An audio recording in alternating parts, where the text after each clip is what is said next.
dan saya langsung berhentiin videonya waktu dia bilang ini buku tentang orang yang tiba-tiba berubah jadi serangga. Saya langsung berhenti.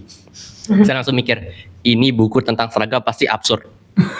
Ada jokes soal kalau hari sedang sedih, kita tinggal buka diary Kafka kapanpun itu pasti relate gitu. Karena saking sedihnya kehidupannya si Kafka ini gitu. Sepertinya yang menjadi tokoh utamanya itu selalu tertindas mungkin ya. Atau semua karya Kafka tidak ada tokoh utamanya sebagai pahlawan atau yang ceria gitu, superhero. Nah itu Tuhan tuh maha tahu gitu. Jangan menafsirkan kayak misal hal ini nggak ditakdirin buat saya, berarti Tuhan tuh tidak memberi hal baik buat saya, itu bukan. Justru Tuhan tuh menyiapkan hal yang lebih baik lagi buat saya. Jadi kayak Kafka tuh nyentil saya di sini, terus itu yang bikin saya cerita ke mama saya, dan mama saya tuh kayak nampar sampai kayak kata-kata gitu. Jadi kayak saya sekarang lebih chill ya, lebih kayak nggak berharap sama apapun gitu. Terlebih lagi sama manusia. Oke, assalamualaikum warahmatullahi wabarakatuh. Selamat sore kawan-kawan, atau kalau teman-teman lihat ini di pagi atau siang ya selamat pagi dan selamat siang gitu. Perkenalkan, namaku Ariel Amanda Kutajeng. Kita akan membicarakan Kafka dari generasi ke generasi ini.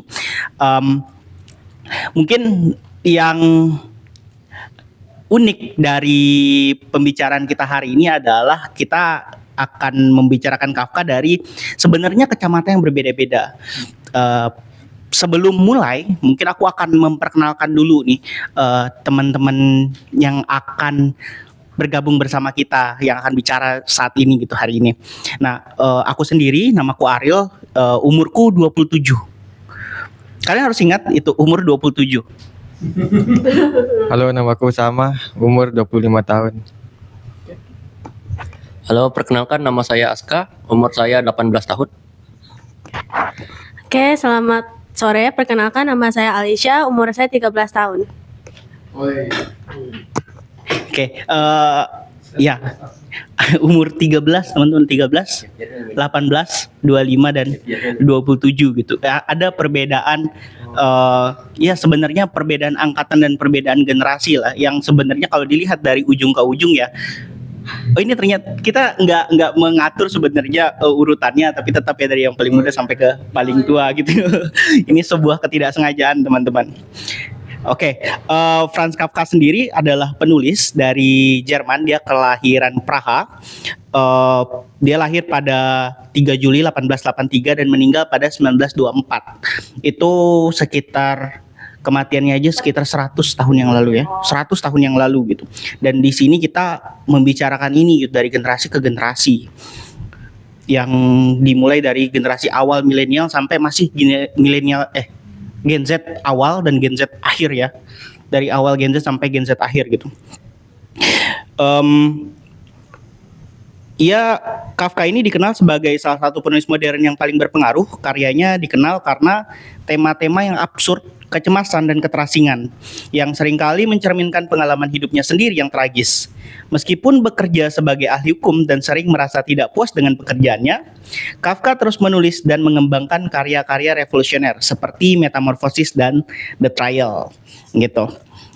Walaupun aku moderator, sebenarnya aku juga ikut bercerita ya teman-teman. Jadi nanti tolong jangan dijudge kenapa moderatornya ikut cerita juga gitu. Enggak ya, emang aku juga harus bercerita juga gitu. Nah, aku menceritakan awal perkenalanku dengan Kafka yang sebenarnya agak unik, karena sebelum membaca Kafka, aku mengenal Kafka itu lewat meme. Meme itu sebuah gambar lucu gitu.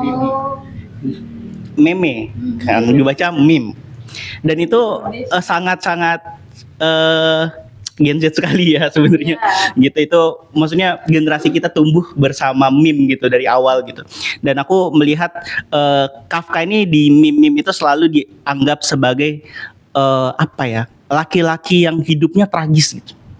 Dan kalau ada gambar-gambar lucu tentang Kafka, dia selalu badannya itu digambarkan dengan gambar kecoa. badan kecoa dan kepalanya Kafka gitu. Bahkan ada salah satu meme yang paling lucu itu tentang seekor kecoa yang datang ke psikolog untuk bilang kalau aku merasa aku ada di cerita Kafka gitu. Padahal terus psikolognya bilang ya nggak apa-apa, semua orang pernah kok merasa berada di dalam cerita-ceritanya Kafka gitu. Dan itu sangat relevan sekali kan menurutku. Nah, pertama kali aku baca Kafka itu pas 2018 lewat sebuah novela pendek berjudul Metamorphosis. Itu bercerita secara singkat, dia bercerita tentang seorang traveling salesman yang suatu hari bangun dari tidur dan mendapati dirinya menjadi seekor serangga yang banyak interpretasi menyebutnya sebagai kecoa gitu. Tapi Kafka sendiri tidak menspesifikkan serangganya sebenarnya jenis apa gitu. Menurutku Kafka ini sangat-sangat cerita-ceritanya, karena aku mengenalnya dari Metamorphosis, jadi aku merasa kayak ini sangat absurd sekali gitu. Karena bayangkan teman-teman, dia bangun dan mendapati diri menjadi kecoa. Yang pertama dipikirin sama dia itu, telat dah saya ini datang ke kantor gitu. Itu yang dipikirkan pertama kali gitu, di pikirannya dia gitu. Kayak tidak itu sesuatu yang sangat absurd sekali sih menurutku. Dan dari sana aku mulai membaca cerpen-cerpennya Kafka. Aku sangat suka cerpen-cerpennya dia karena memang kalau di Indonesia kan cerpen didikte sama koran ya sebenarnya, yang jumlahnya harus sekian huruf gitu kan, atau sekian jumlah katanya gitu. Sedangkan cerpen-cerpennya Kafka itu tidak mengikuti itu pasti gitu, karena memang beda waktu, dan ada yang sangat-sangat pendek dan ada yang dan sangat-sangat, walaupun pendek dia banyak yang membawa tema-tema yang menurutku sangat filosofis sih. Begitu. Mungkin itu dulu. Nah, itu perkenalan awalku dengan Kafka. Nah, aku pengen denger nih dari teman-temanku di sini perkenalan masing-masing dari mereka ini tentang dengan karya-karyanya Kafka. Kita mulai dari siapa dulu? Nggak apa-apa ya, sama. Oh iya, turun tangga. Halo, nama saya Usama. Perkenalan saya dengan karyanya Franz Kafka itu, saya mengenal atau mengetahui Franz Kafka ini pada saat tahun lalu kegiatan di teman baca tuh, Mas Ded, apa temanya dulu lupa ya. 100 tahun Kafka. Ya, dihadiri langsung oleh si penerjemahnya, si Mas Sigit. Lalu kami berkesempatan hadir ke kediaman beliau di Sandik, Mas Sigit waktu itu ya. Semua di sana itu membicarakan Kafka, semua orang di sana itu membicarakan Kafka. Nah, saya ini kan menerka-nerka gitu, Kafka ini siapa gitu. Akhirnya saya coba baca salah satu cerpennya, ada yang diterjemahkan ke dalam bahasa daerah ini. Mana dia? Di depan hukum. Nah, ini di depan hukum. Saya coba membaca cerpennya. Tapi waktu itu belum terlalu saya memikirkan tentang cerpennya si Kafka. Nah, kemarin saya baca lagi si novelnya Franz Kafka yang berjudul Proses, The Trial. Kebetulan saya juga mahasiswa ilmu hukum. Nah, di trial itu juga ya sama seperti katanya si Bang Aril, absurd juga Bang ya.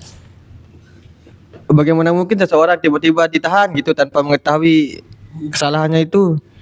Terus apalagi suatu terus yang awalnya dia ini kan orang yang sebenarnya acuh tak acuh lah gitu kan, kalau menurut yang saya tangkap. Tapi kemudian dia ingin mengambil alih, dia tertarik dengan kasusnya tersebut.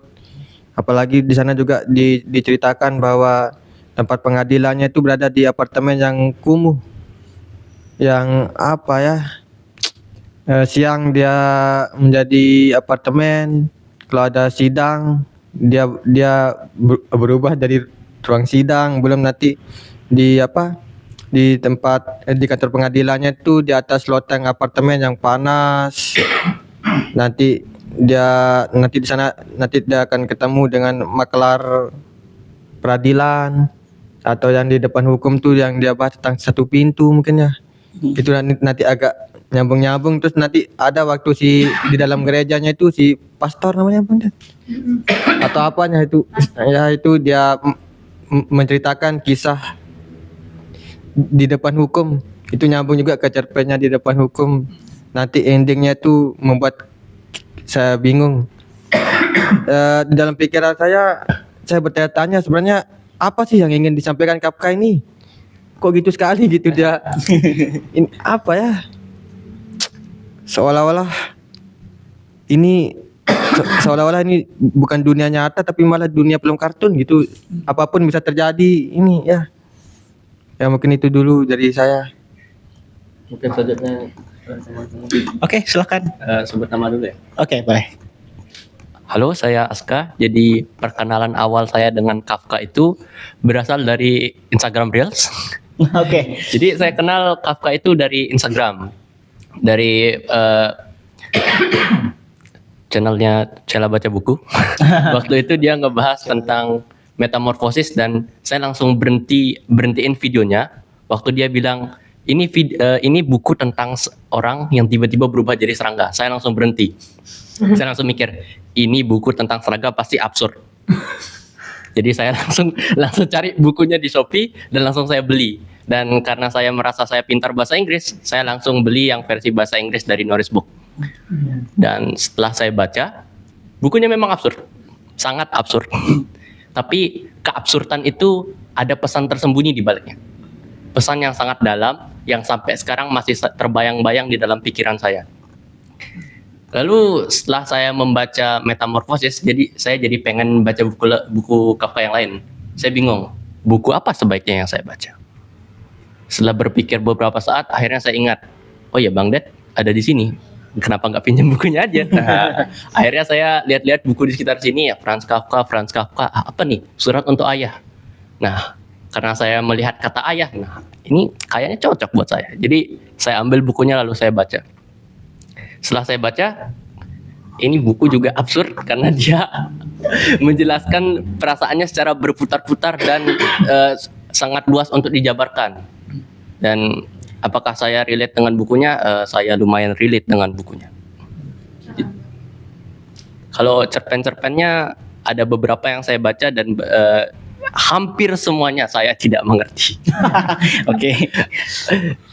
Ya, jadi saya setuju dengan Bang Usama. Sebenarnya apa sih yang mau dibahas sama Kafka? Apa sih yang mau dia omongkan? Apa sih yang mau dia tuliskan gitu? Memusingkan. Jadi mungkin sekian dari saya dulu. Kita lanjut ke orang di sebelah saya. Oke, silakan Alicia. Mungkin nanti kita akan gali lebih dalam lagi ya teman-teman setelah perkenalan dulu kan. Silakan Alicia. Halo, nama saya Alicia. Jadi saya ingat sekali awal pertama kali saya kenalan dengan karya-karya Kafka. Waktu ibu saya ngirim sebenarnya link buat saya belajar gitu di YouTube. Kan waktu itu tugas bahasa Indonesia, saya kelas 5 SD. Terus saya buka, nah ternyata saya tuh kan waktu misal kita buka link itu di bawahnya itu kan kayak apa ya, kayak videonya, terus di bawahnya itu kayak ada saran-saran video lain, kepencet itu. Terus apa ya, deskripsinya itu bilang bagaimana anak kecil mendeskripsikan karya Franz Kafka. Nah, saya bilang ke mama saya, "Mah, bentar dulu ya belajarnya, saya nonton dulu," gitu. Terus saya nonton. Terus sebenarnya saya sama-sama kayak Aska, pertama kali saya tahu Franz Kafka itu pasti metamorfosisnya kan yang paling kontroversial gitu. Oke. Tapi yang pertama saya baca itu jujur saya itu gabut ngambil di sini.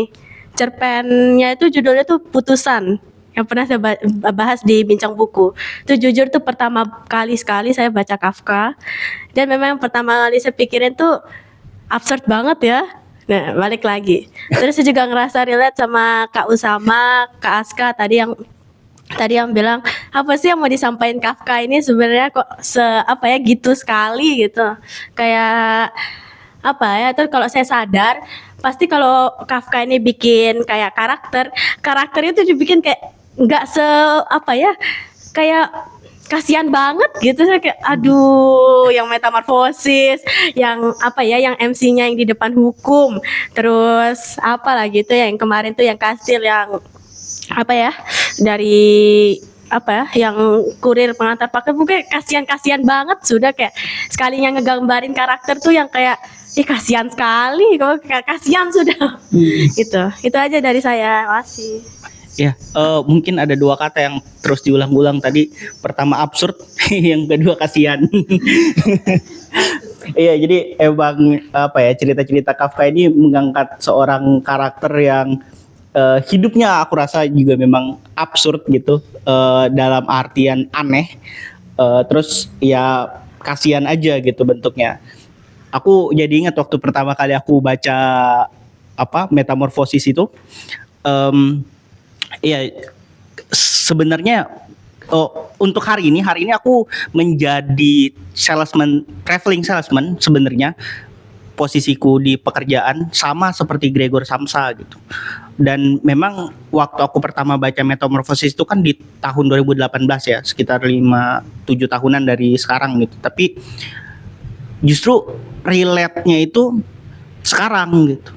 Jadi kayak ada semacam, kalau misalnya di Metamorfosis itu selalu ada sesuatu kayak unknown power gitu loh di atas karakter-karakternya Kafka gitu, yang menindas mereka, tapi kita tidak tahu apa gitu. Aku merasakan seperti itu gitu. Dan ada topik yang aku senang sekali dari Kafka itu adalah perasaan alienasi. Perasaan alienasi itu adalah kita menjadi alien gitu bagi diri kita sendiri, bagi orang lain gitu kan, di kehidupan sosial. Nah, di Metamorfosis rasa alienasi itu tuh betul-betul digambarkan Kafka ketika si Gregor Samsa ini berubah menjadi seekor serangga gitu. Aku rasakan keterasingannya gitu, dan bagaimana kemudian keluarga yang harusnya dia hidupi gitu menanggapi perubahannya dia, si Gregor Samsa ini. Ada rasa sangat tragis gitu dari perubahan ini gitu.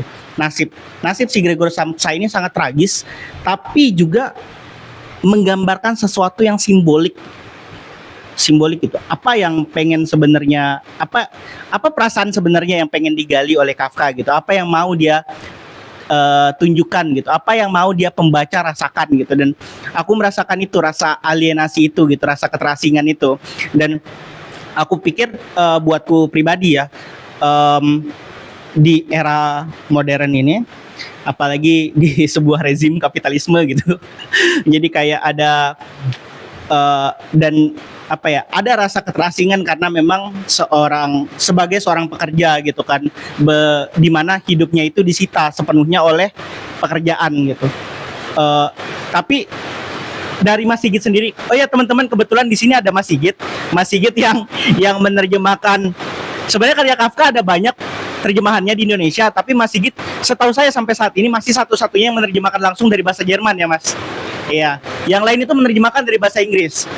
Jadi nanti akan terasa kok, misalnya kalian membandingkan terjemahan dari bahasa Inggris dan bahasa Jerman langsung, itu pasti berbeda. Ada yang terjemahannya langsung, ada yang dari bahasa kedua.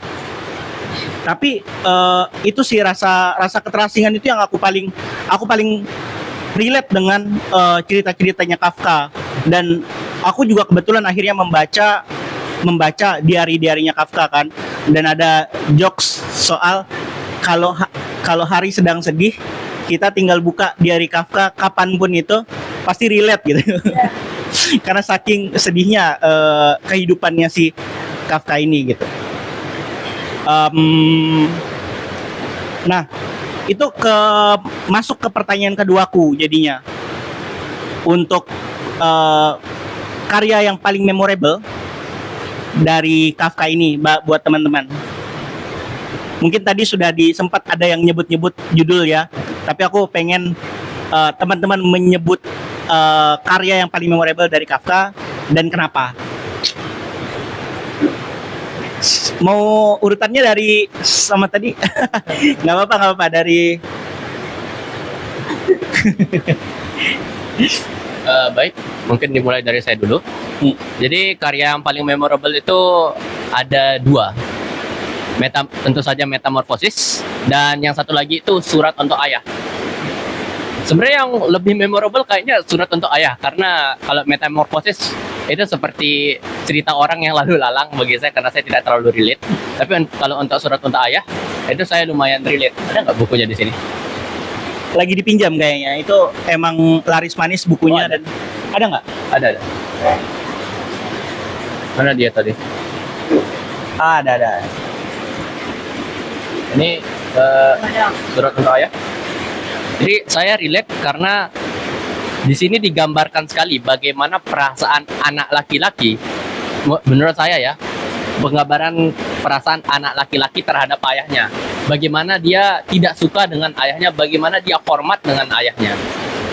Kalau ditanya apakah dia sayang untuk ayahnya, mungkin dia lebih baik untuk menulis sebuah buku dengan ribuan kata untuk menguburkan kata sayang tersebut.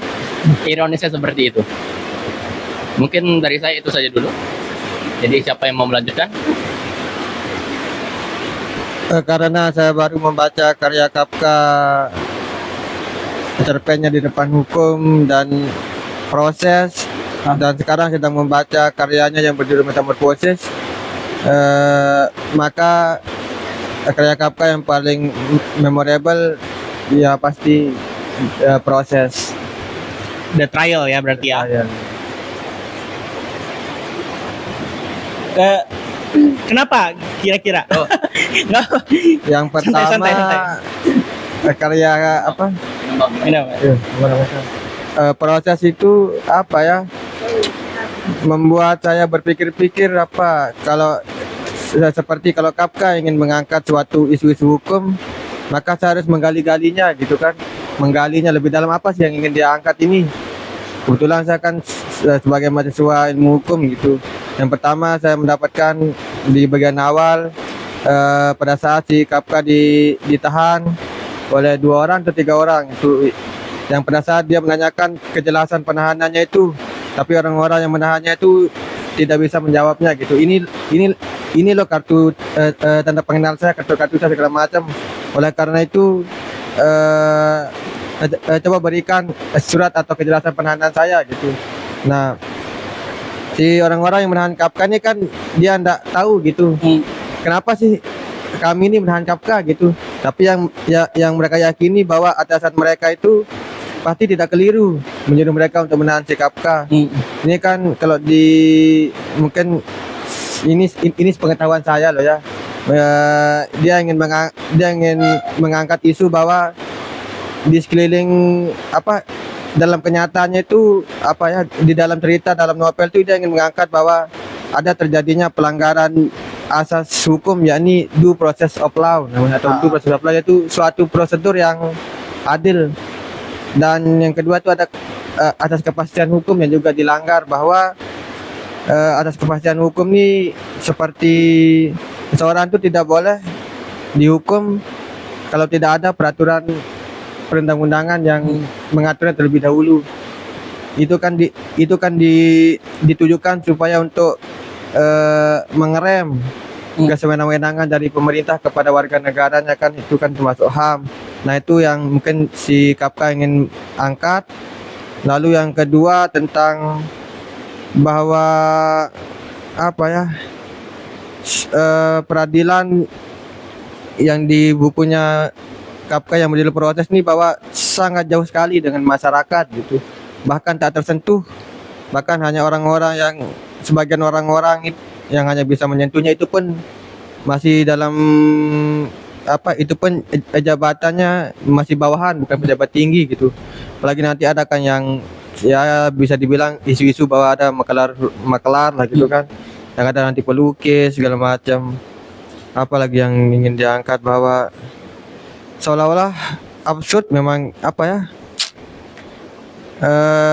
seperti diproses kan, endingnya nanti dia tidak mengetahui kenapa dia ditahan dan kenapa dia disidang, diadili itu sampai dia meninggal gitu kan.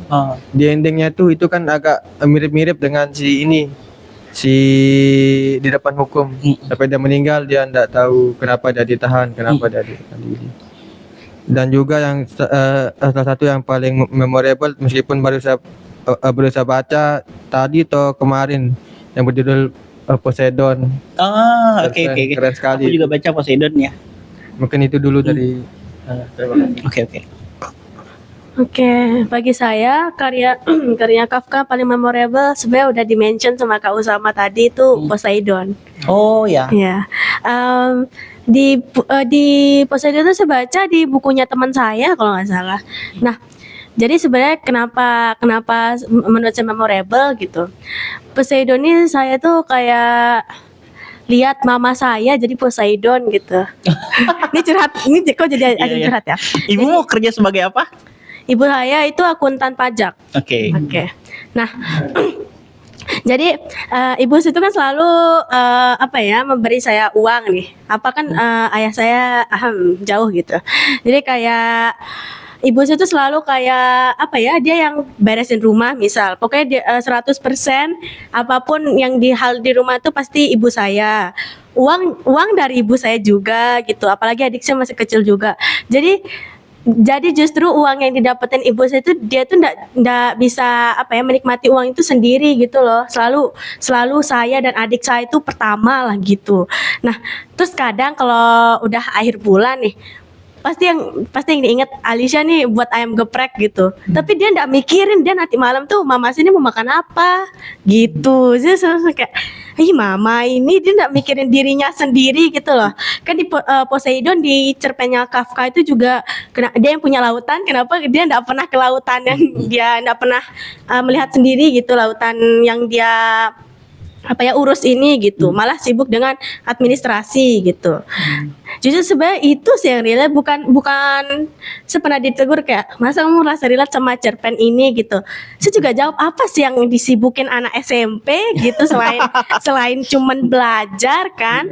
Nah, tapi ada tapi ada hal-hal yang menurut saya di Poseidon ini nggak tahu relate banget sama saya. Padahal menurut saya kalau untuk seumuran saya nih apa yang terlalu berat sehingga saya itu nggak bisa nikmati gitu. Kayak kalau saya belajar keras kan saya nikmati itu hasil ujiannya, nilai saya bagus, dapat ranking itu kan kayak muter aja tuh pasti yang selalu berimpact ke saya baca buku kan buat pengetahuan saya juga. Nah kalau mama saya ini beda, dia tuh bekerja buat sama adik saya, tapi dia nggak pernah nikmatin sendiri gitu hasilnya gitu.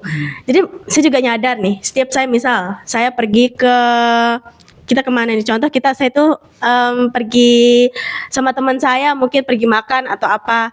Tuh pasti saya ingat mama sih tuh nggak pernah begini loh.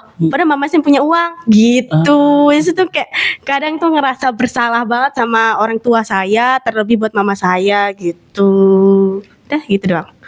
Ini interpretasi yang unik karena aku juga suka Poseidon, tapi ketika membaca Poseidon aku menaruh diriku sebagai karakter si Poseidonnya gitu. Maksudnya orang yang dipusingkan dengan hal-hal administratif, tapi Alisha membacanya sebagai seseorang di luar dari karakter itu gitu, melihat si Poseidonnya gitu. Itu sangat menarik sekali sih. Aku jadi penasaran nih teman-teman. Apa ya kesan teman-teman saat membaca Kafka gitu. Mungkin tadi sudah banyak ya disebut-sebut gitu, tapi secara penjelasan lebih panjang mungkin kesan-kesan saat membaca Kafka gitu. Terutama dari buku-buku yang cerita-cerita yang memang absurd dan berputar-putar ya jatuhnya gitu. Mau siapa dulu kira-kira? Alisha gimana Alisha? Atau Contoh dulu dong Bang, sama dulu. Atau Bang Aska deh. Aska? Stop. Stop. Saya sedang berpikir. Oke, nggak apa-apa. Kesan kalau aku sendiri aku nggak apa-apa, aku yang bertanya, aku yang jawab jadinya ya. Tapi memang aku merasa kayak membaca Kafka itu di satu sisi kayak seperti mimpi pas demam. Tahu gak sih mimpi pas demam itu kayak segalanya tuh tidak bisa kita pahami apa yang terjadi. Tiba-tiba kayak di trial, tiba-tiba dia ditangkap sama polisi itu kan, dibawa ke pengadilan yang dia nggak tahu ini apa, salah saya apa gitu kan. Walaupun sebenarnya meski sudah lewat 100 tahun tapi masih relate ya dengan kondisi Indonesia saat ini ya. Tiba-tiba dijemput nggak tahu masalahnya apa. Aku ada cerita, ada salah satu teman yang pernah ditangkap waktu 2019 pasca demo. Jadi pasca demo itu banyak teman-teman yang mulai menyebarkan informasi kalau misalnya didatangi polisi harus tanyakan surat penangkapannya segala macam gitu kan. Jadi untuk menahan tuh supaya kita aman gitu kan. Jadi temanku itu sudah paham nih, oh ya nanti polisi datang ngetok pintu, dia tanyakan mana surat penangkapannya gitu kan. Oke, dia bilang begitu. Terus tiba-tiba datanglah polisi itu karena dia waktu itu menampung uang donasi, jadi dia sudah berpikir akan didatangi polisi gitu. Terus pas datang polisinya, kebetulan pintunya nggak dikunci sama dia. Jadi pas dia lihat oh polisi gitu, ketok-ketok pintu, dia lihat dari jendela oh polisi gitu. Pas dibuka pintunya kan bilang kan, mana surat penangkapannya gitu, langsung dipiting. nggak bisa nanya gitu kan. Tapi itu hal yang terjadi dan bahkan salah satu menteri koordinator hukum di Indonesia, mantan menteri koordinator hukum tuh pernah bilang kalau pasal-pasal tuh bisa dicari ya. Pasal-pasal tuh bisa dicari kalau mau dikriminalisasi, ya pasal-pasal tuh bisa dicari gitu. Dan itu terjadi tuh kalau di hukum gitu kan. Dan aku merasa kayak cerita-ceritanya Kafka tuh membingungkan, cuman jadi relate karena itu sesuatu yang absurd dan kita lihat sehari-hari gitu. Kayak contohnya baru-baru ini tuh ada sistem untuk kalau KTP hilang kita ada lewat aplikasi gitu untuk minta lagi gitu. Dan untuk salah satu syarat untuk di aplikasi itu, salah satu syaratnya adalah melampirkan KTP. Kan KTP-nya hilang. tapi maksudnya itu sesuatu yang berputar-putar gitu kan. Kita bingung, Gimana KTP? Jadi untuk mengklaim KTP, untuk bikin KTP lagi, pengajuannya lewat aplikasi. Nah, di aplikasi itu untuk daftar kita harus melampirkan KTP. Berarti dia mungkin ngiranya KTP itu ada fotonya. Foto. Iya, mungkin. Cuman kan kita jarang ya menyimpan, dan biasanya kan ada foto yang harus selfie gitu kan dengan KTP-nya. Hal-hal seperti itulah ya sulit jadinya. Walaupun misalnya dia tidak menyimpan fotonya, ya gimana dia nyari fotonya gitu. Itu tidak terpikirkan gitu. Tapi itu terjadi. Itu hal-hal seperti itu terjadi gitu loh. Termasuk di Poseidon tadi gitu, ketika dia kan tentang seorang ya Poseidon gitu, dia harusnya memerintah lautan, tapi karena disibukkan dengan urusan administrasi, dia malah nggak sempat tuh ngurusin lautan gitu. Dia malah ngurusin administrasinya aja. Kalau teman-teman mengikuti berita-berita hari ini gitu, misalnya kayak di dunia pendidikan, itu protes keras dari guru dan pengajar. Guru dan pengajar tuh sekarang nggak sibuk mengajar, mereka sibuknya ngurusin administrasi. Itu menjadi walaupun absurd sebenarnya, tapi muncul gitu loh. Itu yang sebenarnya jadi membingungkan gitu.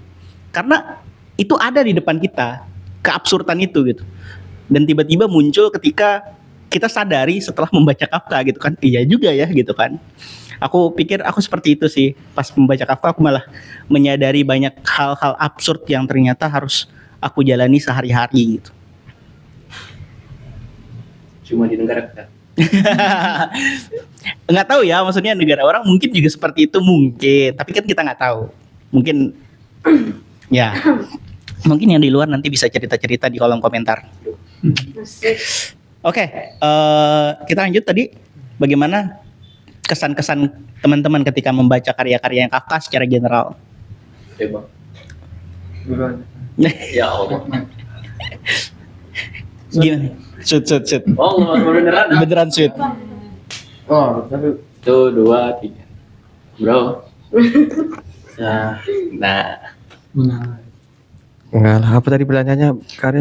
Kesan ketika membaca karya Kafka. Kesan-kesan ketika membaca karya Kafka.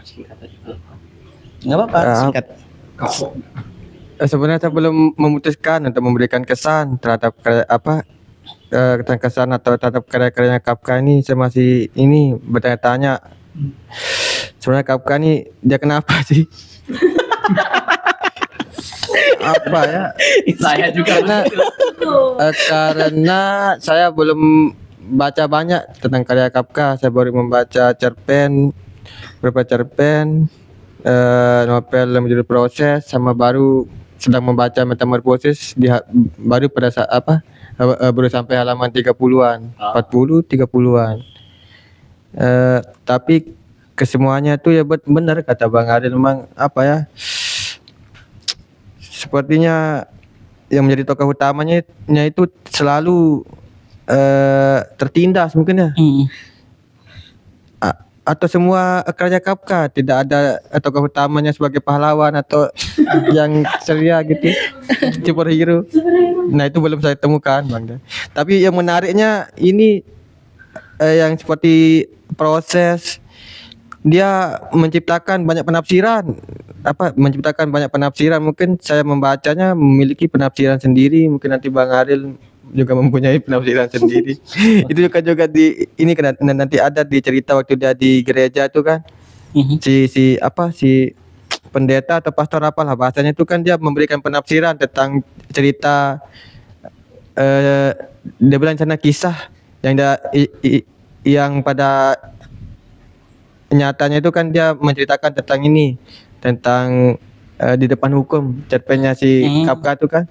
Nah di sana kan si pendeta tuh memberikan penafsiran gini seolah bahwa si penjaga pintu tuh tidak salah segala macam. Ini seolah-olah bisa ditafsirkan ke kiri ke kanan gitu. Saking banyak celah untuk ditafsirkan gitu kan. Si Kafka mungkin nanti dia tidak setuju, tapi dari sini dia menafsirkan gitu. Ini ya mungkin saya mengira bahwa itu mungkin multitafsir. Mungkin itu dulu jadi.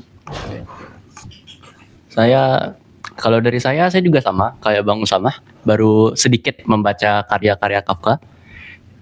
Seperti yang saya sebutkan, saya baca Metamorphosis, Surat untuk Ayah, dan Kastil, novelnya bukan cerpen. Kesan saya itu, kalau pakai kata-kata gimana ya bilangnya, bizarre, atau dalam bahasa Indonesia sangat luar biasa aneh. Oke, agak panjang. Karena ya begitu. Santai. Begitu. Saya pusing membaca karya-karya Kafka ini karena mungkin saya nggak tahu ya, ini apakah karena penerjemahnya yang saya salah ambil buku atau gimana. Karyanya lumayan memusingkan, terutama mungkin di bagian Kastil.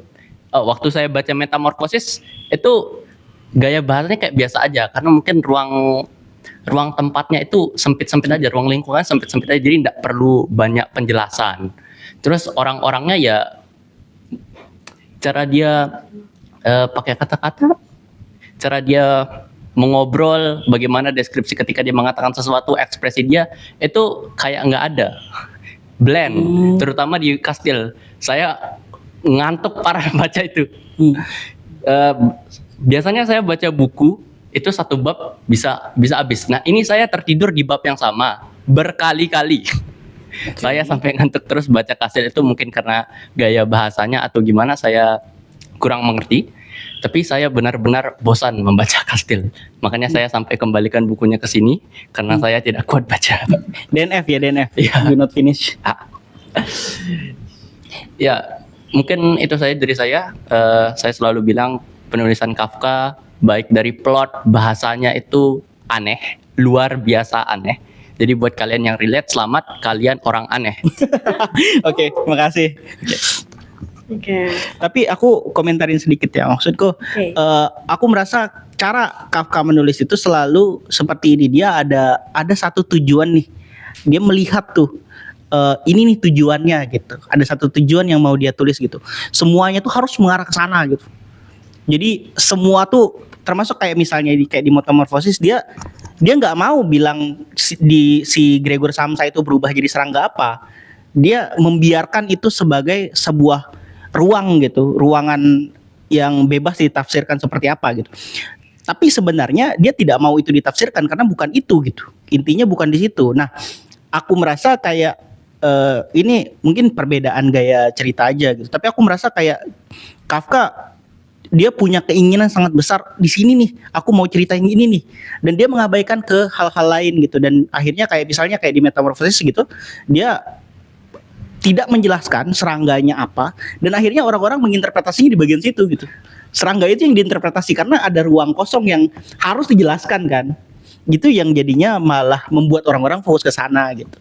Tapi itu juga sih misalnya sama kayak mungkin di Kastil, dia akhirnya membuat orang-orang juga terlihat seperti blend gitu karena dia fokus kepada plotnya mungkin ya menurutku.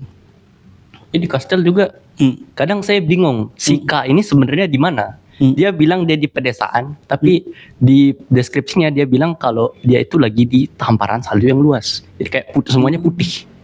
Saya jadi bingung. Ini kota kok maksudnya desa bentuknya kayak gimana? Katanya sempit, tapi kok bisa melihat salju yang luas?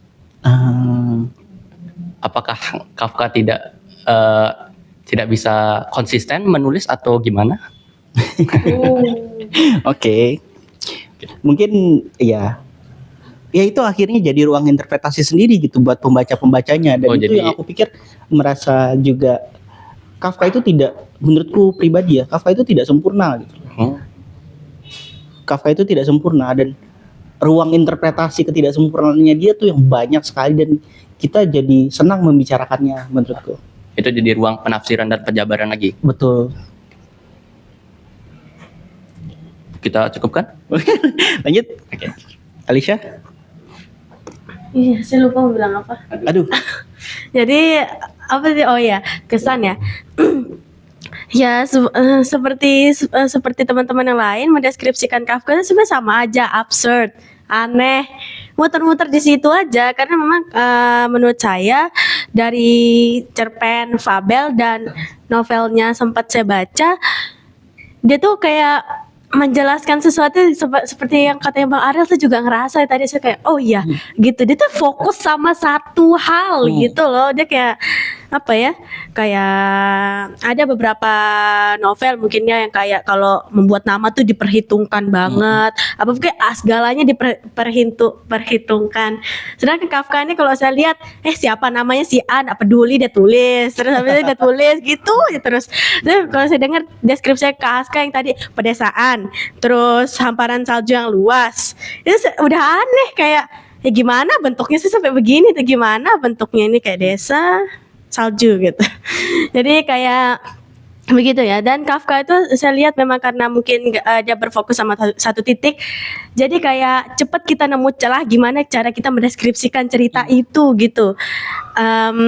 Kalau katanya Bu Guru B Indo, saya bisa dikoreksi ya karena source-nya memang guru, itu biasa karya sastra memang begitu ya, yang kayak terserah pembacanya itu menafsirkan gimana, betul nggak? Iya, semua karya harusnya seperti itu sih menurutku. Menurut kalian gimana? Bukan penulis itu maestro ya? Dia yang mengatur bagaimana jalan sebuah cerita berjalan, bagaimana wujud dari dunia itu. Dia yang mengatur bagaimana wujud dari dunia yang dituliskan di sana. Jadi pembaca itu ibaratnya tinggal membayangkan. Menurut saya penulisan yang bagus itu ketika kita membaca, kita mengerti apa yang kita baca, lalu kita bisa bayangkan di kepala kita sebenarnya seperti apa tempat itu. Apa perlu saya beri contoh? Nggak apa-apa. Oke. Aduh, penulis lain nih. Nggak apa-apa. Jadi contoh di Fyodor di buku Hukuman dan Kejahatan karya Fyodor Dostoevsky, dia menuliskan bagaimana wujud Petersburg, kota kumuh. Dia bilang itu kota kumuh, padahal kalau saya lihat foto-fotonya kayaknya nggak kayak gitu deh. Tapi dia selalu menggambarkan kota itu kumuh, jorok dan penuh dengan orang-orang yang IQ-nya di bawah rata-rata. Jadi benar-benar digambarkan kota itu buruk rupa gitu loh. Jadi kita membayangkan, oh ini gedung ini bentuknya kayak begini, baunya seperti ini, dan bagaimana kalau kita di dalam itu, bagaimana rasanya di dalam situ. Kayak contohnya waktu dia masuk ke dalam kantor polisi, dijelaskan kalau itu ruangannya agak sempit, berbau, dan bisa bikin orang pingsan. Sedangkan kalau di novelnya Kafka, tidak ada yang seperti itu. Saya cuma, kalau di penulisan Fyodor Dostoevsky, kita seperti ada di dalam ruangan itu. Sedangkan di novelnya Kafka, kita seperti melihat layar, pada ruangan itu. Jadi kayak ada lukisan, ini bentuk ruangannya. Kita tinggal lihat aja, oh jadi kayak gini bentuk ruangannya. Tapi kalau di penulisan Fyodor Dostoevsky kita kayak ada di ruangan itu. Kita bisa merasakan apa yang ada di ruangan itu. Perlu saya Iya. Gimana menurut Alicia? Betul sih, kayak Aziz juga ngerasa kalau novel yang bagus tuh novel yang bisa kita bisa kita bayangkan kalau bisa mendeskripsikan sesuatu sama kita paham gitu loh. Kan ada beberapa penulis itu kalau nulis tuh kayak betul-betul klimaks ke ending sampai ditaruhin alternatif ending gitu-gitu loh, yang kayak betul-betul klimaks, terus terus penggambaran tuh betul-betul jelas gitu loh. Jadi kayak lebih ke pembaca tuh kayak kita tuh kalau membahas buku tuh kita tuh membahas ulang gitu loh apa isi buku itu, bukan membahas buku itu sebenarnya. Kalau Kafka itu kalau menurut saya itu kalau dideskripsikan tuh beda-beda penafsiran bisa. Tuh karena dia tuh terlalu memberi lapangan yang luas ya buat pembacanya menafsirkan sesuatu itu gitu loh. Karena Kafka ini juga kayak udah balik absurd banget. Saya baca beberapa buku sebelum Kafka tuh yang betul-betul endingnya itu klimaks, deskripsinya itu betul-betul bisa saya bayangin gitu. Nyampe ke Kafka tuh, tiba-tiba baca Kafka tuh saya langsung kayak bingung kayak apa dia tulis ini gitu.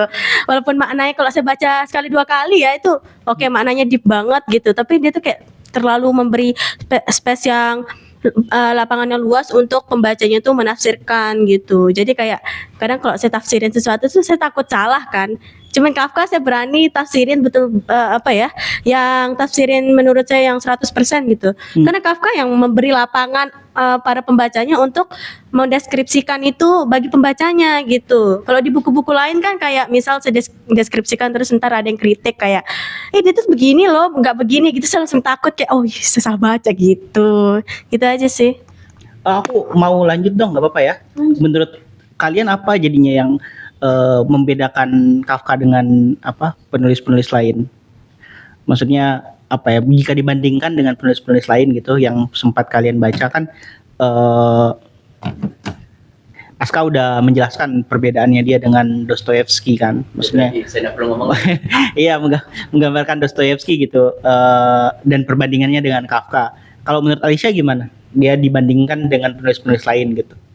Lanjut. Iya ya nggak apa-apa. Masih berkaitan dengan yang tadi. Sebenarnya sama aja sebenarnya kayak tentang dia tuh terlalu absurd. Bisa gak sih kalau nulis cerita tuh absurd tapi jangan terlalu absurd gitu. Bagi saya tuh begitu, kayak absurdnya tuh absurd banget. Kalau misalnya saya baca ya beberapa, sebalik lagi ke yang tadi saya pernah bilang tuh, dia tuh kayak menggambarkan tokohnya tuh betul-betul kasihan. Kayak kamu sama bilang kenapa gak jadi superhero gitu loh, kenapa gak jadi sekali-sekali MC itu diberi kesenangan gitu. Kafka ini nulis kayak MC-nya tuh dirinya sendiri kayaknya gitu. Ups. Nah, sama itu tadi yang lapangan yang luas dia memberikan kepada pembacanya untuk menafsirkan.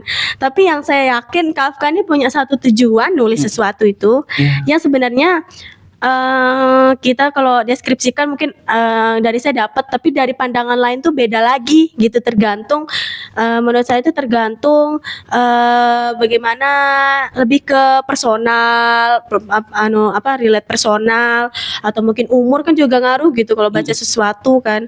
Nah, saya tuh pernah nggak bincang sih, lebih ke kayak baca Kafka, sesuruh nih mama saya baca Kafka, terus dia sih, kok saya beda 180 derajat tuh beda Interpretasinya. iya, kayak menggambarkannya itu beda banget kan. Kafka kan nggak nulis detail tuh. Betul. Jadi kayak betul-betul kayak mama saya tuh menggambarkan waktu itu di depan hukum yang ceritanya itu. Jadi kayak mama saya menggambarkan hukum tuh sebagai ini, terus yang nunggu hukum tuh digambarkan sebagai ini gitu. Saya bilang, aduh, apa saya bincang buku kemarin salah deskripsi gitu.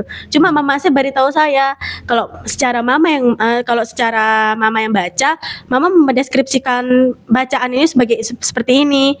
Alicia mendeskripsikannya seperti ini gitu. Jadi kayak memang kayaknya Kafkanya yang ngasih lapangan yang luas buat pembacanya.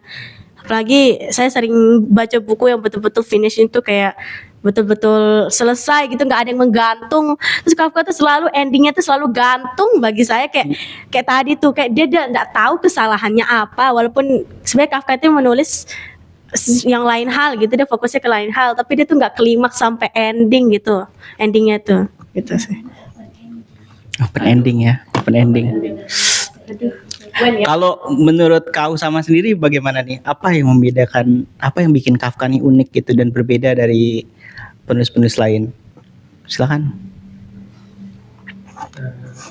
Ya itu yang tadi diterangkan oleh si Teman-teman. Alisa dan si Aska. Dia memberikan ruang yang luas bagi pembaca untuk memberikan interpretasinya sendiri.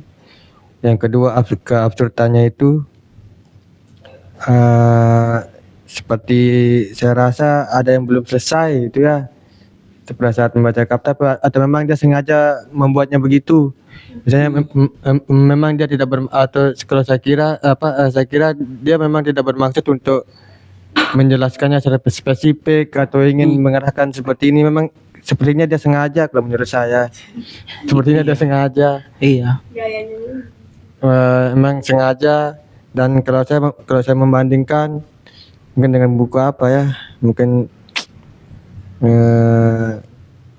ya itu tadi keabsurdannya itu. Tapi saya senang gitu membuat saya bertanya-tanya gitu. Sebenarnya yang dia ingin sampaikannya apa sih gitu. Saya juga berpikir bahwa misalnya karena membaca cerpen di depan hukum dan novelnya yang berjudul Proses tuh sebenarnya situasi hukum atau situasi sosial waktu saat Kafka menulis itu seperti bagaimana sih gitu. Ini kan mempengaruhi sudut pandangnya si penulis kan. Kenapa dia begitu menulisnya itu, dan mungkin saya ingin juga cari tahu dia kenapa dia begitu muram sekali rupa tulisannya itu. Iya. Dan kalau saya cari artikel, kalau dia bilang dia itu orang pemalu, tapi kok di novel Proses tuh saya rasa sangat berani sekali tulisan itu. Betul-betul sangat berani. Bahkan mungkin yang orang pun mungkin udah berani. Iya serius. Ya terima kasih, mungkin itu juga. Tapi menurut Kak Usama nih, karena apa ya, world building gitu, construct environment lingkungannya ini kan ya agak minim tadi seperti yang diutarakan sama Alicia dan Aska, itu mengganggu nggak buat Usama? Kalau saya pribadi enggak. Menarik ya. Aku pikir iya, karena teman-teman aku kuliahnya psikologi, jadi aku merasa aku punya hak untuk menjawab ini gitu kan. Aku pikir mungkin konstruk dan pembayangan imajiner itu, imajinasinya itu yang aku baru sadar tadi, mungkin di situ kita ada perbedaannya gitu. Jadi mungkin di usia Usama dan aku gitu, kita punya apa ya, konstruk imajiner tentang dalam diri kita sendiri, yang memang Kafka ini kan menulis tentang apa yang terjadi dalam diri manusia kan sebenarnya gitu. Dan pembayangan, mempertanyakan apa yang terjadi dalam diri itu kan dimulai pas di usia 20 tahunan sekian gitu. Baru orang-orang mulai bertanya dalam dirinya gitu. Aku nih mau apa sih sebenarnya? Aku tuh maunya seperti apa? Aku mau melakukan apa sih di hidup ini gitu. Jadi kayak ada pertanyaan-pertanyaan dalam diri yang kemudian jadi topik utama gitu di dalam karya-karyanya Kafka gitu. Akhirnya dia mengabaikan gitu konstruk-konstruk lingkungan tadi, environment seperti apa, world buildingnya seperti apa gitu, yang akhirnya agak sulit tuh dibayangkan sama Alicia sama Aska gitu, karena memang dia mencoba untuk menjelaskan yang terjadi dalam diri dan dia mengabaikan yang di luar. Gimana menurut Aska? Saya bukan kesulitan membayangkan, tapi karena apa ya? Karena kita cuma melihat seperti yang saya bilang tadi, itu seperti melihat gambar, bentuknya seperti apa bisa saya bayangkan. Tapi karena bentuknya seperti itu, saya jadi bosan. Karena tidak bisa merasakan apa yang dirasakan orang-orang di dalam sana. Jadi kayak melihat dari luar orang itu melakukan apa, udah gitu aja. Jadi kayak menonton film. Ada nggak teman-teman di sini yang kalau nonton film, terus filmnya cuma bercakap-cakap, lama-lama ngantuk? Nah, saya kayak begitu ketika membaca buku Kastil. Lama-lama kayak Ini orang ngomong apa, si King ngomong apa gitu kan, terus dia ngomong sama istri penginapan, bla bla bla bla bla bla, mantap tidur. Jadi seperti suaranya juga masuk ke dalam cerita gitu ya, membuat kita penasaran gitu, kayak mungkin kayak di cerita detektif gitu kan. Bener, kayak Sherlock Holmes. Sherlock Holmes gitu. Ah. Malah sampai ya. tengah malam tuh sampai penasaran gitu, sampai kita baca tengah malam meskipun mati lampu, mungkin kita bakal memakai meskipun mati lampu pun kita akan mencari center untuk membaca bukunya Sir Conan Doyle. ya itu tentang siapa? Ada tentang Sherlock Holmes. Sherlock Holmes tadi. Oke. Menarik ya. Kemarin. Aduh, sorry bang. Mana? Ini sulit menjelaskannya. Aku baru sadar ini akan sangat sulit menjelaskannya kepada teman-teman yang usianya berbeda gitu, dan memang kalau secara psikologis itu punya tahapan,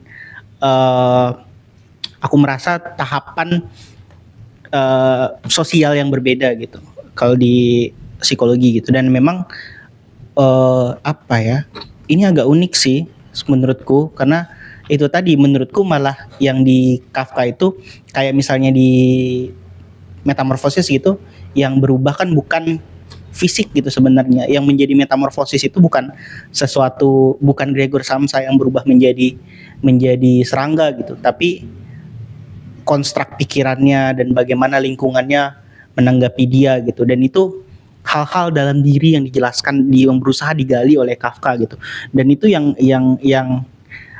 aku pikir jadi unik gitu. Uniknya karena pas aku sadari bahwa Kafka ini punya beberapa layer gitu di ceritanya. Secara kasat mata dia cuman menceritakan tentang ya udah laki-laki yang berubah menjadi serangga gitu. Itu di layer pertama. Di layer kedua baru kita bisa melihat apa yang terjadi dalam dirinya dan orang-orang di sekitarnya gitu. Dan layer-layer ini yang makin digali mungkin selama sepanjang waktu gitu, akan semakin tua gitu akan semakin relate sih mungkin ya menurutku gitu. Tapi nggak apa-apa sih, itu perbedaan-perbedaannya kita. Oke. Pertanyaan selanjutnya. Ada yang mau ditanggapi nggak? Oke. Aku ingin bertanya tentang hari ini sih jadinya sebenarnya, relevansinya Kafka dengan, aku pikir kan kayak ini kan karya dari penulis yang sudah meninggal 100 tahun lalu ya sebenarnya, itu yang pertama. Tapi masuk ke Indonesia itu kan baru-baru sebenarnya kan. Oke lah, Metamorfosis memang sudah banyak masuk gitu, tapi kan tidak semua karya Kafka masuk. Dan tadi sudah disinggung juga gitu bahwa kepribadiannya Kafka ini, cerita-ceritanya dia di diarinya misalnya, kayak dia punya diari teman-teman yang juga dibukukan, itu kan sangat jadi tools utama ya untuk menerjemahkan apa sih yang berusaha dia sampaikan gitu.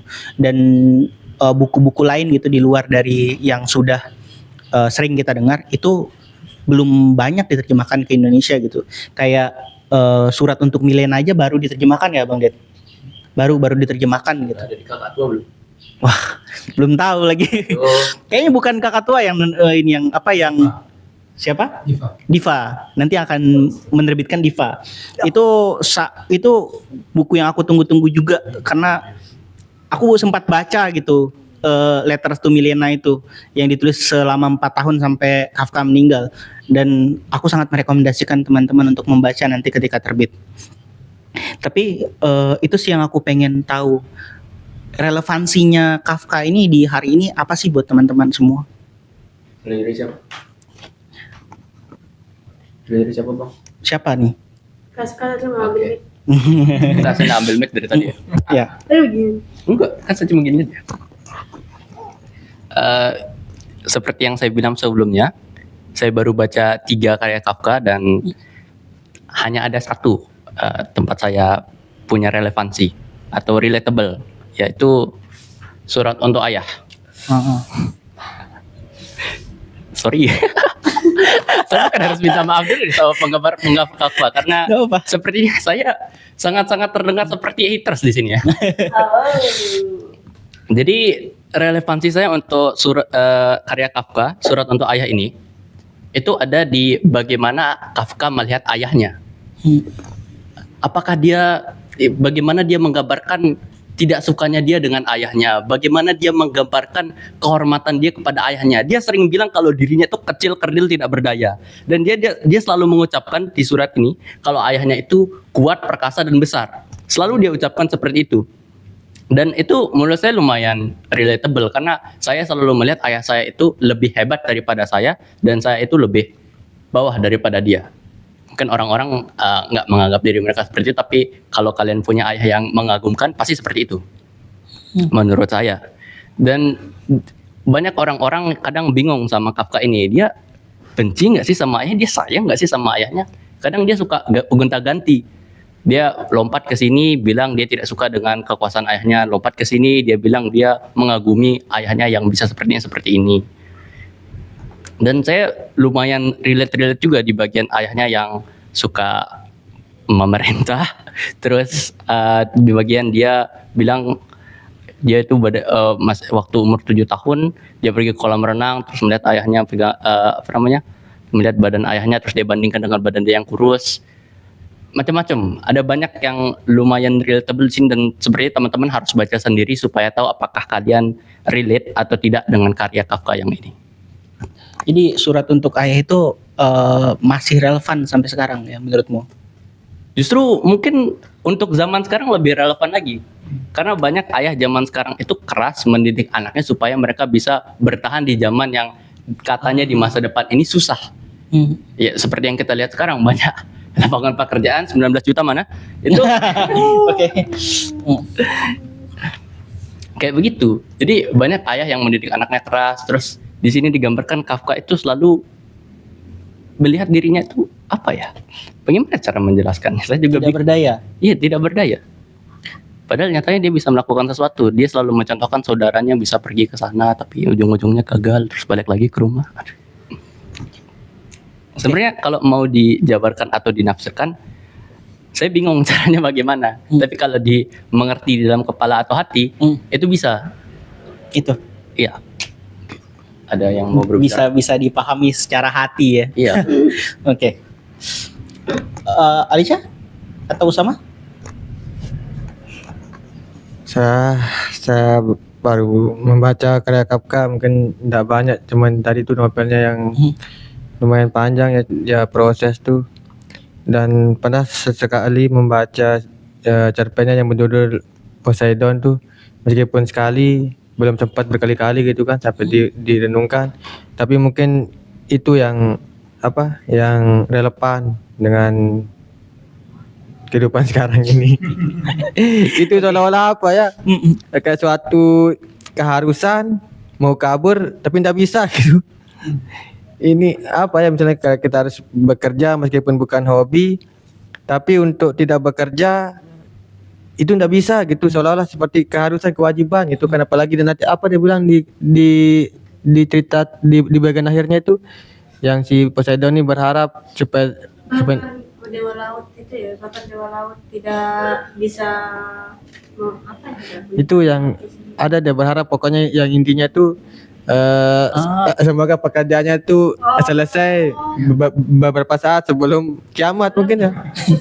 Sebelum kata dia pakai itu kan seolah-olah dia tuh terikat tapi Tidak mau melakukan. dia tuh bukan untuk dia tuh tidak berpikir untuk berpindah pekerjaan, tapi dia tetap dengan pekerjaan itu dan dia akan mengerjakannya semaksimal mungkin dan berharap semoga dia ada jeda waktu supaya dia bisa melihat lautan gitu kan. Jeda waktu yang sangat sedikit itu pun kalau itu.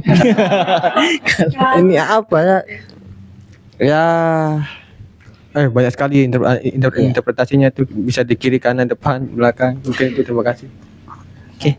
Aku sempat waktu aku pernah sempat ada kendala di pekerjaanku gitu. Jadi aku harus mengurusi masalah-masalah administrasi dan banyak sekali gitu. Kayak pengajuan dan segala macam berulang-ulang sampai kayaknya beberapa sampai 2 mingguan gitu. 2 mingguan aku tidak berhenti mengurusin berkas-berkas gitu kan.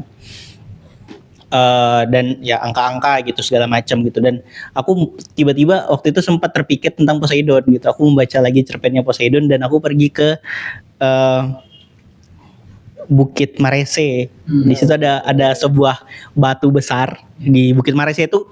Di Bukit Marese aku datang jam 12 siang, benar-benar panas gitu. Itu nggak ada tempat berlindung kan, tapi ada satu batu besar di situ. Ada satu batu besar di Bukit Marese itu yang aku berlindung di bawahnya gitu. Terus aku ingat di endingnya Poseidon kan pergi ke atas batu untuk menenangkan diri kan. Di situ aku diam dan mengingat-ingat lagi soal Kafka sih waktu itu gitu. Tapi menurutku relevansi terbesarnya Kafka itu menurutku ya sebagai pribadi, teman-teman mungkin pernah dengar James Baldwin. James Baldwin tuh pernah bilang kalau orang-orang sedih itu suka merasa dirinya sendirian. Orang-orang sedih itu suka merasa dirinya sendirian gitu. Nah, Kafka ini kan menurutku seorang ikon laki-laki penuh kesedihan ya. Dan ada unknown power tadi kan di atasnya yang banyak interpretasinya sebagai seorang ayah, dan ada juga yang menginterpretasikan sebagai ego dirinya sendiri gitu. Kayak misalnya di Poseidon, kenapa dia nggak mendistribusikan aja tugas-tugasnya ke orang-orang lain gitu. Tapi ada ego yang mempertahankan dirinya gitu. Di atasnya dia itu ada ego yang membuat dia akhirnya melalui absurditas itu gitu. Tapi aku pikir ya kembali ke tadi ke laki-laki sedih gitu. Dan James Baldwin itu bilang kalau laki-laki orang-orang sedih itu merasa dirinya sendirian. Tapi ketika kita membaca James Baldwin tuh mencontohkannya Dostoevsky. Dia bilang kayak pas kita baca Dostoevsky, kita melihat nih ternyata 100 tahun lalu ada orang yang mengalami hal yang sama. Nah, aku merasakan itu ketika aku membaca Kafka. Aku merasakan ada alienasi yang ternyata terjadi ke orang lain selain aku. Dan kata si James Baldwin, itu tuh sangat liberating gitu, membebaskan. Karena kita merasa pas kita sedih itu kita merasa sendirian. Dan buku-buku itu dan Kafka, cerita-cerita Kafka tuh membuat aku merasa kayak aku nggak sendiri gitu. Ada orang lain yang merasakan hal yang sama. Sama juga dengan Letter to Milena, surat-surat ke Milena itu, kalau teman-teman baca nanti ada momen-momen yang Kafka diminta untuk datang ke Vienna. Dia tinggal di Praha gitu. Dan ada perasaan dia nggak mau datang ke Vienna gitu. Dia nggak mau datang ke Vienna. Seperti aku pribadi, aku selalu merasa terganggu ketika aku harus datang ke Jakarta gitu. Tapi aku punya pasangan dan pasanganku di sana gitu kan. Tapi ada rasa itu gitu lah, perasaan bahwa aku dilihat oleh orang lain. Aku ada orang lain yang merasakan hal yang sama. Kayak misalnya dia bangun dari tidur terus kayak hari ini nggak bisa nulis apa-apa gitu. Itu sih yang aku merasa Kafka itu relevan buat kita. Ada yang mau menanggapi? Kalau Alisa gimana? Ini balik ke topik ya, relevansi ya. Secara pribadi, jujur yang paling relevan tuh ya Poseidon tadi. Tapi ada satu cerpennya Kafka itu apa ya judulnya? Kastil, tapi bukan kastil novel. Apa tuh yang kurir pengantar surat yang nganterin pesan sang kaisar. Yang dia nganterin pesan sang kaisar, terus kastilnya tuh muter di situ aja gitu. Terus ada kata-kata ya secara nggak langsung mungkin ya, Kafka bilang kalau sebenarnya surat tuh nggak bisa dianterin gitu. Itu di ending, saya kaget banget baca endingnya. Itu dia bilang, dan kamu masih duduk di jendela berharap surat itu bakal datang. Jadi dia tuh nunjuk pembaca gitu loh, kayak saya yang ditunjuk ini sebagai pembaca tuh, saya kena tunjuk gitu, saya lagi ngarep sesuatu. Dan itu memang tipikal kok, misal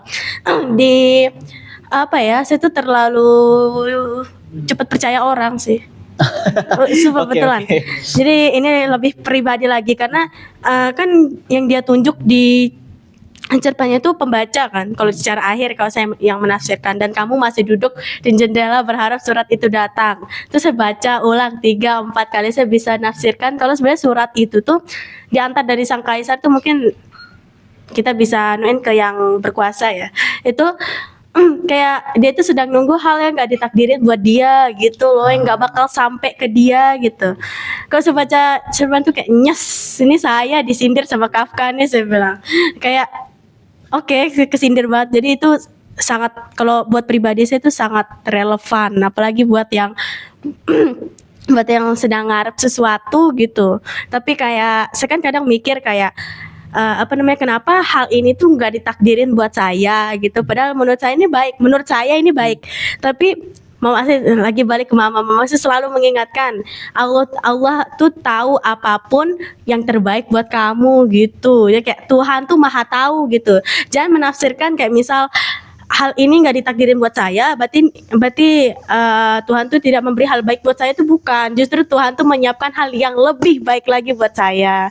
Jadi kayak Kafka tuh nyentil saya di sini, terus itu yang bikin saya cerita ke mama saya, dan mama saya tuh kayak nampar saya pakai kata-kata gitu. Jadi kayak saya sekarang lebih chill ya, lebih kayak nggak berharap sama apapun gitu. Terlebih lagi sama manusia. Nggak usah teman-teman, nggak usah. Oh ya.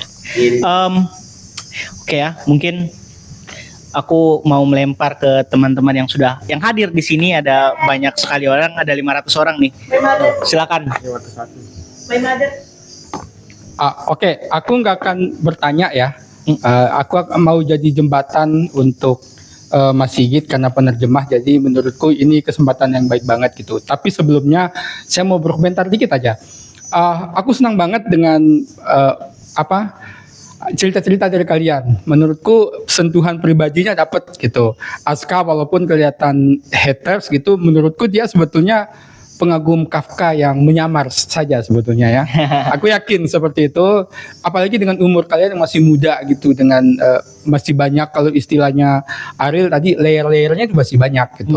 Semakin sering kalian membaca Kafka, kemungkinan juga akan menemukan fakta-fakta baru gitu, kenyataan. Karena ini bukan pertama yang bilang bahwa bacaan Kafka berat, apalagi untuk umur yang kalian gitu. Misalnya ada penulis di sini namanya Gina Jamila Abinaya Gina Jamila, dia seorang penulis cilik, pernah juga bilang seperti itu. Padahal dia sudah setingkat penulis cilik gitu loh. Tapi sekarang sudah tentu saja dia banyak membaca Kafka. Oke, Alisa juga menarik gitu. Dalam umur belasan tahun udah mampu menarik begitu banyak hal yang relevan gitu. Menurut gitu kayak mengagumkan sekali saya menonton ini gitu selama sudah 1 jam lebih gitu ya. Nah, aku mau jadi jembatan aja karena di sini kan kita ada Mas Sigit nih baru pulang dari Swiss gitu kan, bergabung sama kita semua di sini gitu. Barangkali kita perlulah memberikan waktu istimewa buat beliau untuk menanggapi tadi diskusi kita kayak gimana, sekaligus juga menjelaskan beberapa hal. Mungkin begitu ya Mas Sigit, silakan Mas Sigit. Sini Mas Sigit. Sebetulnya ini bagi saya sangat menakjubkan ya diskusi ini, terutama anak-anak muda dari 13 tahun sampai 23 Mas, berapa? 27 ya, 27.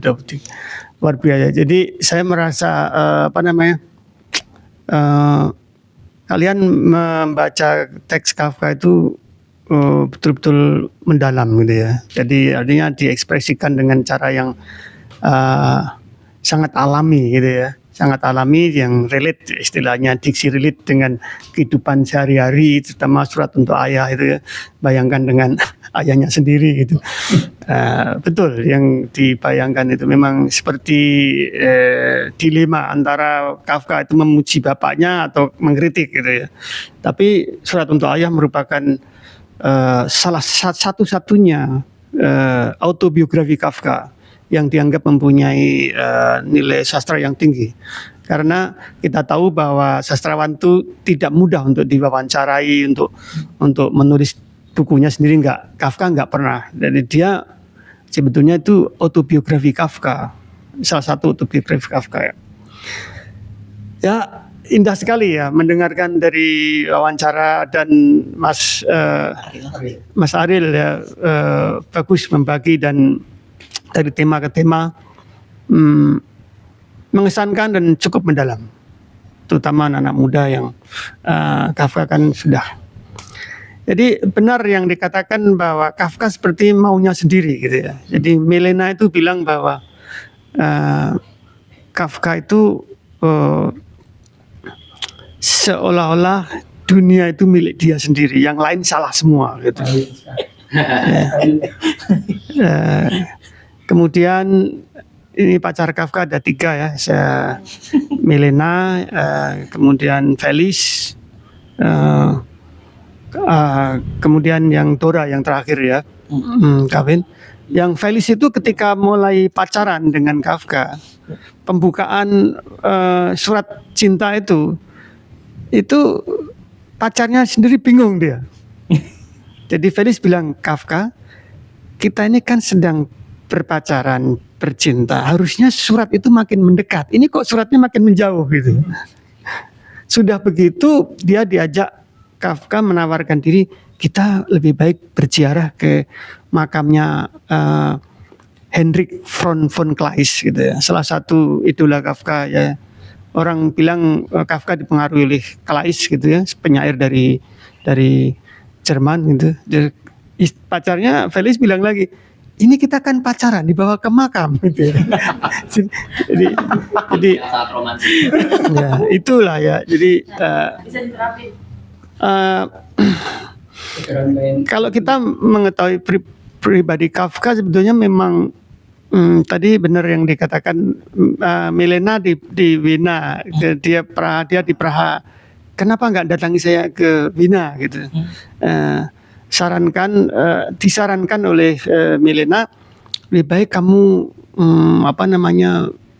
tidak usah weekend, tadi pas bolos kerja kira-kira gitulah. Oh, dia nggak mau. Kafka sangat disiplin.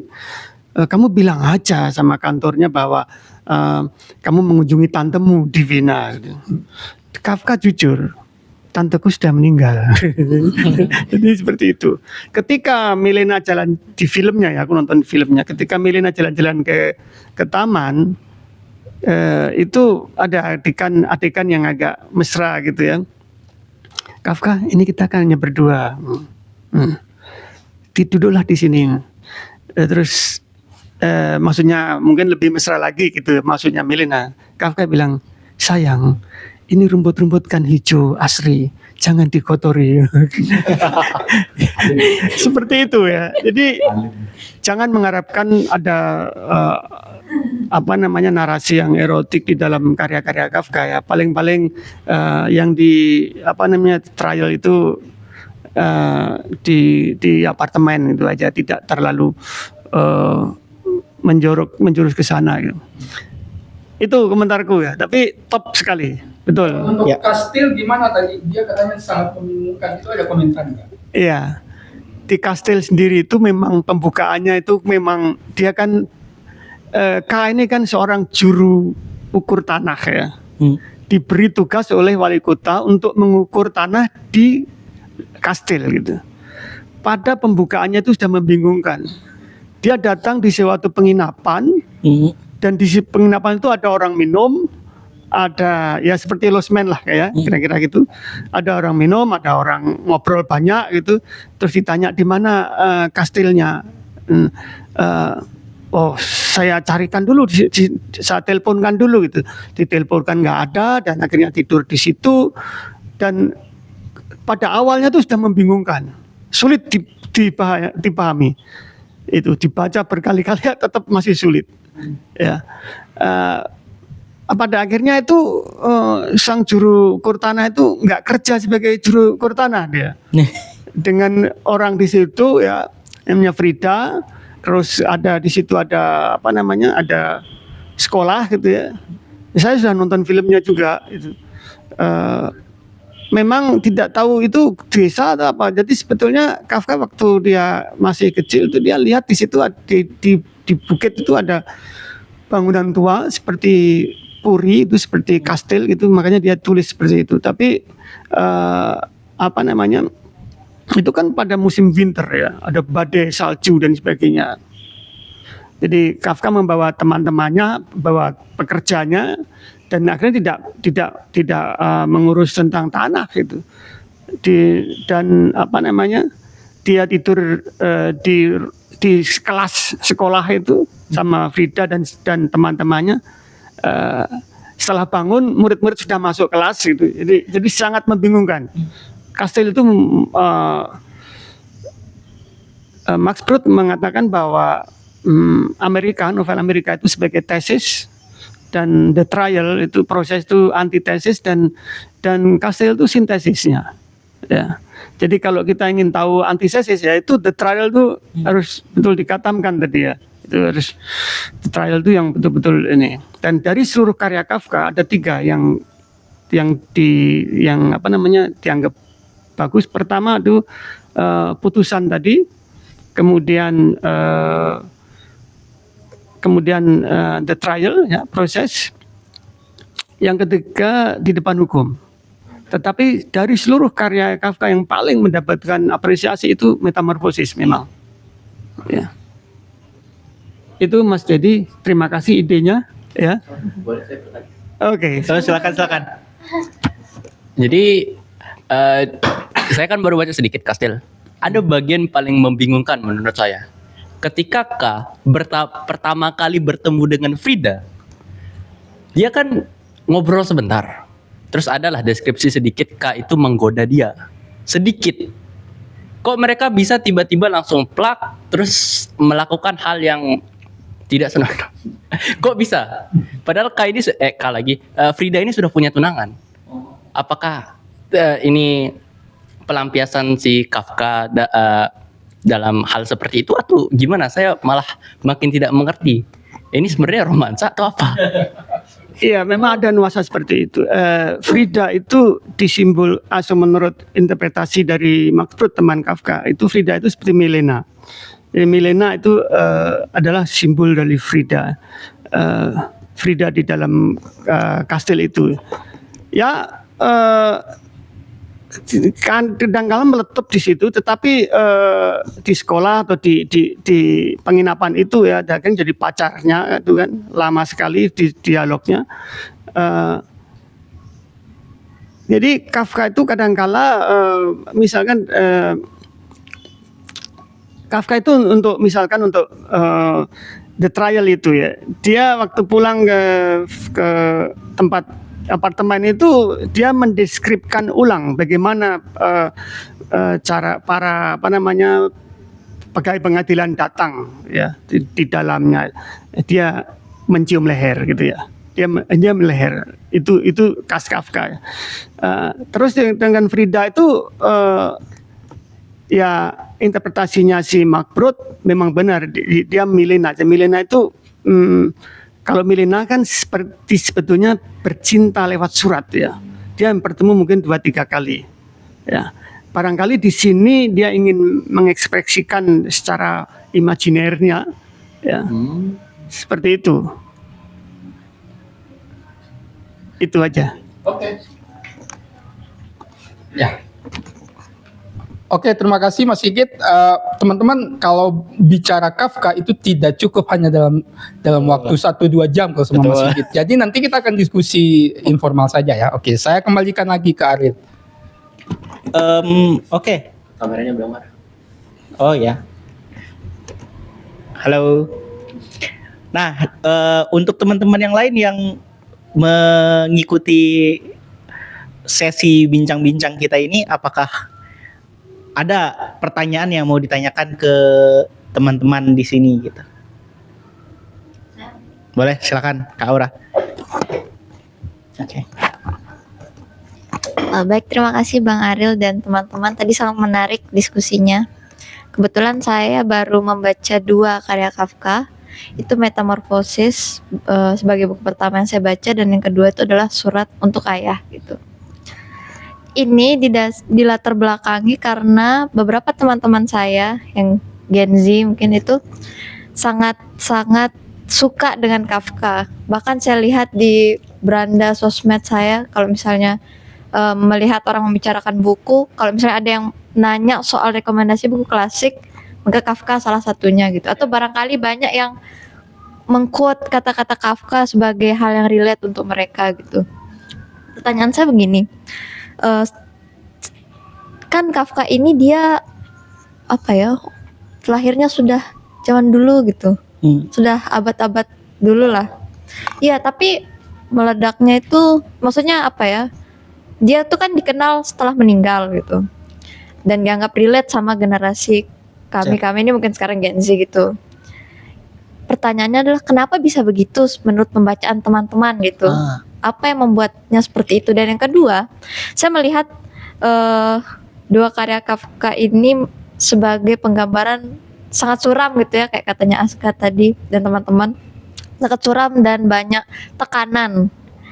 Dan menurut teman-teman sebagai pembaca yang sudah membaca bukunya banyak, apakah itu sebagai penggambaran diri Kafka yang pesimis, atau sebagai justru itu merupakan cara dia untuk memandang sebuah realitas gitu? Itu saja dari saya, terima kasih.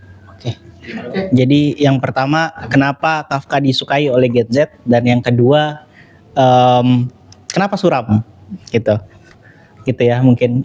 Siapa mau mulai dulu, atau kita langsung dua pertanyaan itu dijawab sekaligus, atau masa satu dulu nih? Sekaligus saja ya. Mau siapa dulu yang jawab? Silakan. Yang paling sepuh dulu lah. Lah, jangan, nanti aku menyimpulkan. Aku menyimpulkan nanti. Kenapa ini menurut asumsi saya loh ini ya. Kenapa Gen Z menyukai karya Kafka? Padahal karya Kafka itu banyak yang suram. Nah, karena menurut asumsi saya bahwa karena keadaan Gen Z itu dipenuhi dengan banyak sekali ketidakpastian. Entah itu pekerjaan yang mungkin entah itu pekerjaan mungkin yang banyak yang diambil alih oleh AI, apalagi revolusi teknologi ini cepat sekali gitu, bahkan sampai dia dapat menyebol akarnya gitu kan, seperti penjualan CD yang pembajakan hak cipta itu yang dulu dilakukan lewat fisik, malah sekarang beralih ke elektronik gitu. Bahkan tidak ada loh yang tidak ada, mungkin saya yakin tidak ada seorang pun dari kita nih yang pergi mencari toko PCD untuk membeli PCD lalu ke rumah menstel pakai PCD atau pakai kasetan itu, kecuali memang ingin mencari memorinya gitu kan. Apalagi ya. Terus kenapa dia suram? Tentu ya karena saya baru membaca beberapa karya Kafka. Tentu ini menurut asumsi kenapa dia suram, memang yang menjadi pertanyaan apakah hidup Kafka ini suram. Terus Nggak tahu saya, Bang. itu kan ini kan pertanyaannya kenapa gitu kan? Apakah itu dia karena emang sebagai penggambaran dirinya yang pesimis gitu, atau justru untuk dia menghibur dirinya memandang realitas? Ya mungkin sejauh ini ya dia itu mungkin cara dia memandang realitas sih sebenarnya, atau mungkin tentu juga pasti didorong oleh faktor eksternalnya dia kan dan internalnya dia, tapi ya itu mungkin tidak bisa saya jawab mungkin. Oke. Terima kasih. Saya juga sama, Bang. Jadi apa pertanyaan pertama tadi? Kenapa relate dengan Gen Z? Oh, bukan kenapa populer Gen Z. Ya, kenapa populer di Gen Z? Karena seperti yang Anda katakan tadi, relate. Banyak orang yang relate dengan karya-karya Kafka, dan kata-katanya juga lumayan menusuk di hati ketika dibaca oleh Gen Z. Saya tidak tahu Gen Z yang mana yang dimaksud, apakah yang sudah bekerja atau masih seperti saya yang pengangguran. Jadi iya, sebenarnya mungkin relate dengan seperti yang dibilang Mas Ariel, itu ada sesuatu di atas sana yang menindas kita gitu. Sama seperti saya, karena saya ketika pengen kuliah ada sesuatu yang membuat saya tidak bisa kuliah. Kalau kita ingin melakukan sesuatu yang berbau-bau administratif, itu pasti ada sesuatu yang mengatur kita sehingga kita tidak bisa melakukan hal itu. Apakah Anda relate? Relate. Nah, kita semua relate pasti.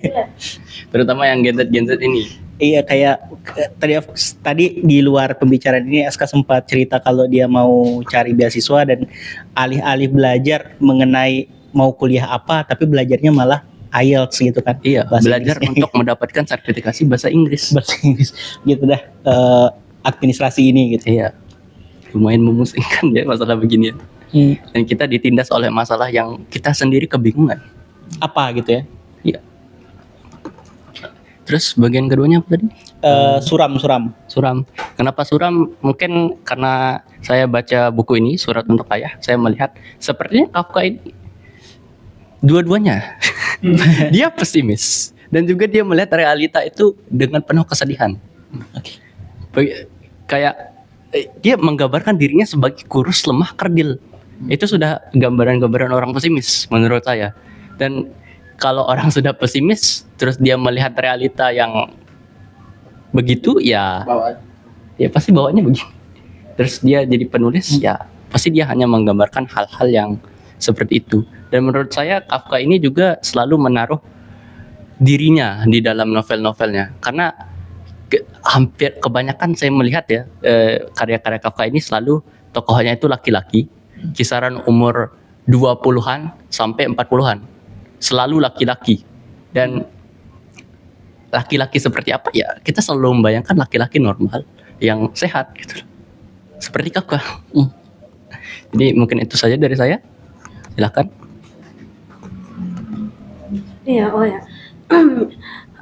Menurut saya pribadi yang tentang pertanyaan pertama yang apa tadi ya, yang kenapa populer di Gen Z? Selain karena keabsurdannya mungkin ya. Gagal metamorfosis mungkin selain karena keabsurdannya, ini opini ya. Selain karena keabsurdannya mungkin ini lebih ke kayak bagaimana Kafka tuh terlalu sedih, di cara menulisnya terlalu sedih gitu, sehingga Gen Z yang lagi terpuruk, yang lagi merasa sebagai kata Kak Ariel tadi, biasa orang sedih tuh rasa dirinya sendiri gitu. Dan ada beberapa orang yang kalau sedih tuh baca buku, nah dia baca Kafka tuh makin sedih kadang, atau ada juga yang memotivasi dirinya gitu kan. Jadi menurut saya kalau begitu-gitu mungkin Gen Z ngerasa relate. Mungkin ya, saya nggak nunjuk siapa Gen Z, tapi mungkin dia merasa relate. Satu, yang kedua mungkin karena tertarik dengan Kafka, terkenal dengan keabsurdannya, kayak gitu sih. Yang kedua ya kenapa suram, nih sesama lagi kayak Kak Sama, saya belum terlalu, saya nggak tahu Kafka ini orang yang gimana karena saya nggak pernah baca autobiografinya. Sama saya juga kalau baca karyanya masih dikit, jadi saya nggak bisa menyimpulkan kenapa Kafka itu menulis suram gitu. Tapi kalau boleh kasih opini, kayaknya saya sama Kak Aska tuh saya kayaknya dua-duanya. Selain karena hidupnya kasihan, dia kayaknya antara mau melampiaskannya, kalau nggak salah ya, dia kan pernah bilang karya itu nggak mau diterbitkan ya kalau nggak salah ya. Terus teman-temannya yang terbitkan gitu ya. Itu dari situ kalau saya ngambil kesimpulan tuh kelihatan dia itu tuh cuman mau melampiaskan gitu apa yang dia rasakan di realitanya dalam bentuk tulisan yang mungkin di luar hidupnya dia itu, tapi dia kembali lagi dia tetap menempatkan dirinya sendiri gitu di di semua kisahnya, semua yang dia tulis gitu. Segitu aja. Oke, aku pikir kenapa dia relate dengan Gen Z. Sebenarnya kalau kita lihat lahir dan meninggalnya Kafka itu kan sekitar 1880-an ke 1910-an kan. Itu tuh di masa revolusi industri kedua di Eropa.